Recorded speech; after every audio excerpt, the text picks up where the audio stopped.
Hello dear students, welcome to the series JCB.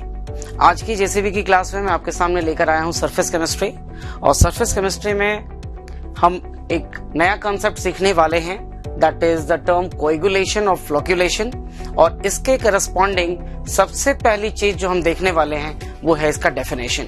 ये क्या कहता है? बहुत सिंपल लैंग्वेज में अगर मैं आपसे बात करूं तो मैं कहूंगा कोई कोलॉइडल सॉल है मेरे पास और कोलॉइडल सॉल को मेरे को प्रेसिपिटेट में कन्वर्ट करना है, तो ये काम कैसे हो सकता है?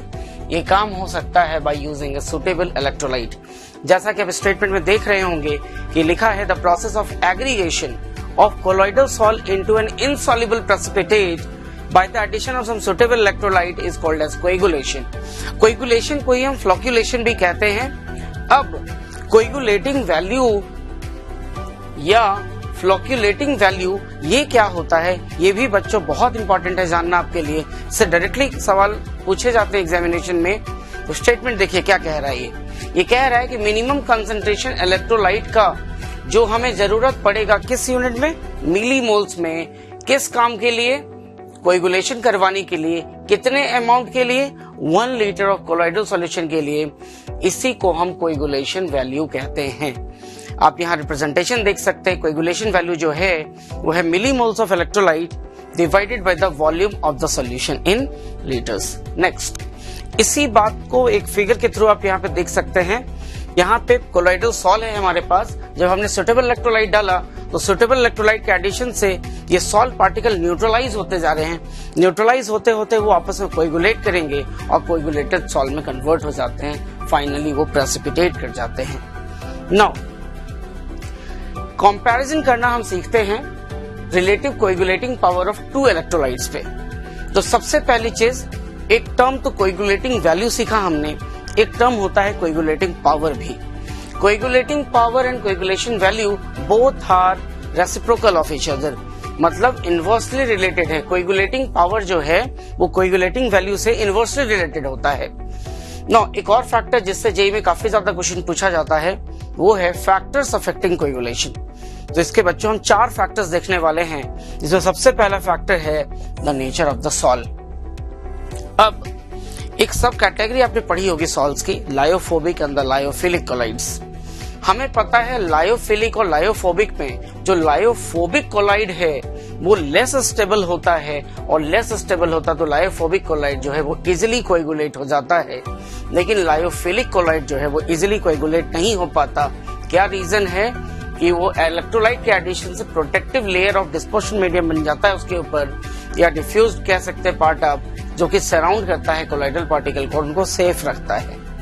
दूसरी बात, nature of electrolyte. Nature of electrolyte कैसे देखेंगे आप? अगर हम इक्विमोलर कंसंट्रेशन लेते हैं स्ट्रॉन्ग इलेक्ट्रोलाइट का, तो स्ट्रॉन्ग इलेक्ट्रोलाइट का जो कोएगुलेटिंग पावर होगा वो काफी ज्यादा होगा वीक इलेक्ट्रोलाइट की तुलना में। आप ये एक एग्जांपल के थ्रू भी देख सकते हैं यहाँ पर कि हमने 0.1 m कंसंट्रेशन का NaCl लिया है और 0.1 कंसंट्रेशन का एसिटिक एसिड लिया है।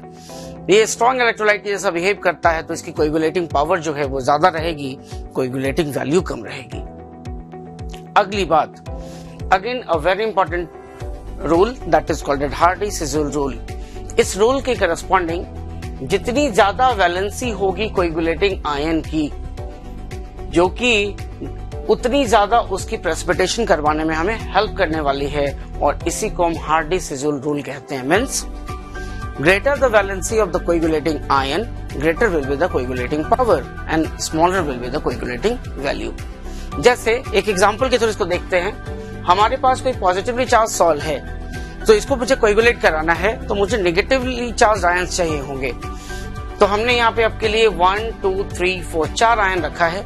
हमने क्या बोला? कोएगुलेटिंग पावर वैलेंसी पे डिपेंड करता है। जितना ज्यादा वैलेंसी होगा कोएगुलेटिंग पावर उतना ज्यादा होगा, इसलिए ये ऑर्डर हमें देखने को मिल रहा है। ये पॉजिटिवली चार्ज सॉल्ट के लिए पावर 4 है, पावर 3 है, पावर 2 है, पावर 1 है, इसकी मैक्सिमम होगी और क्लोराइड की मिनिमम होगी। एक और उल्टा केस लेके चलते हैं कि अगर हमारा सॉल्ट नेगेटिवली चार्ज है तो नेगेटिव चार्ज को न्यूट्रलाइज करने के लिए पॉजिटिव आयन की जरूरत पड़ेगी। अगेन हमने 3 पॉजिटिव आयन आपके सामने रख दिया, Al+3, Barium+2 और Na+। आप देख सकते हैं जितना ज्यादा चार्ज उतना ज्यादा कोएगुलेटिंग पावर। एक और पैरामीटर है, कोएगुलेटिंग पावर जो है बाइवेलेंट आयन का वो 20 to 80 टाइम्स ज्यादा पाया जाता है in comparison to monovalent ion. तो बच्चों मैं उम्मीद करता हूं कि इसमें आपको 3 टर्म बहुत अच्छे से समझ में आ गया होगा। कोएगुलेशन और फ्लॉक्यूलेशन क्या होता है, coagulating power and coagulating value क्या होता है, कोएगुलेशन किन किन पैरामीटर्स पर डिपेंड करता है।